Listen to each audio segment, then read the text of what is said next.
said a little bit about meeting NVC when you were already involved in clowning and play.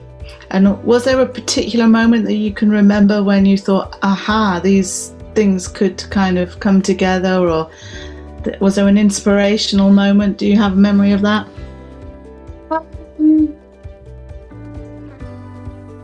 Yeah, it was definitely during the armed conflict in Venezuela. Yes, I know now. There was a moment when, so the place where I lived was like the epicenter of violence, you know, like every day, like military tank in front of where I lived every day, you know, where I couldn't, like, I always carried kind of like, you know, my backpack with like toothbrush, change of clothes, because I never knew if I was going to be able to come back. If I left for work or for anything, like I never knew if I could go back, or I never knew if I got back when I would be able to go out again. And this one time, my neighbours organised like a little afternoon of reading poetry and kind of getting together and reclaiming our, you know, the public space as a safe space. They wanted to kind of send that message. And so we had a couple of, you know, some people read poetry, some people sang songs. And then this man, he was very angry. And he stood up and he said, well, you're all stupid. What are you doing here? Can't you see that this is a battlefield? There's war here. And you've been so naive, singing songs, reading poetry. What good is that going to do?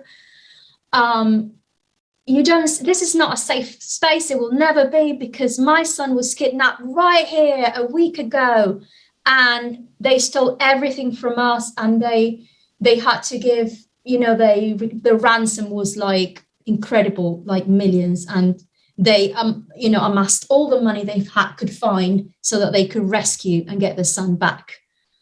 And he said, we lost everything right here in this spot a week ago. So you're stupid. How do you think that you could do anything? This place will never be safe for anyone. And he was very angry, and everybody got very upset, you know, and people started shouting at him. And I just, I remembered, you know, like, listen to feelings and needs. And because I was very much in my body and kind of playful, I went right up to him and I put a hand in my heart, a hand on his heart, and he said, are you feeling very angry because you really want us to be safe? And this man, he just started crying. And he was like, I just want to understand people, I just want people to understand that this place is not safe. And I want people to hear my pain. We lost everything. And it was just like, it took less than a minute. And I was like, you're in so much pain because you lost everything. You really want us to understand this is not a safe place to be. And he was like, yes. And he was like, we have prepared something. We put a lot of love into preparing this. How would it be for you if you just let us do what we planned, and then I'll come back to you and we can have a chat about this? And he was like, okay. And he sat down. It's happened for the rest of the afternoon. He was laughing, he was singing, he was talking to people. And I was just like, I couldn't believe it, you know? But it just like that, just like, I can really hear you. Mm-hmm. And this is what matters to you. Mm-hmm.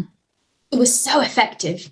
So I just thought, if I'm able to bring words, imagine what I could do, you know? So that's when I decided, I definitely want to learn more about this and be able to communicate it with words. Yeah, yeah. And what I love about your example of your empathic guess was that you pulled your whole body into it and energetically met him. Mm-hmm. Yeah. So there's a really great reminder in there for me around, you know, it's not just about the words. Mm. Like you would have to raise yourself and really meet somebody with that much emotion going on, that it couldn't have been, are you feeling angry? You had to be like, are you feeling angry? Yeah, Totally. Yeah. Yeah. And I have many stories like that where it was just like, when you're in situations of violence, I think there's no time to have a conversation. Mm-hmm. You just really need to be with your energy where the other person is at. Mm-hmm. And you have seconds to save your life. Well, that's my experience anyway, with times when I'm about to get mugged, I'm about to get raped. And if I don't meet people with the right energy, with the energy that they need, that they feel this person gets me, I'm not going to hurt them. Yeah. You just need to have really quick access to that.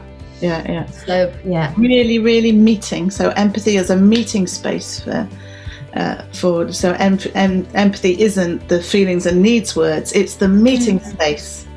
Yeah. Yeah. Yeah.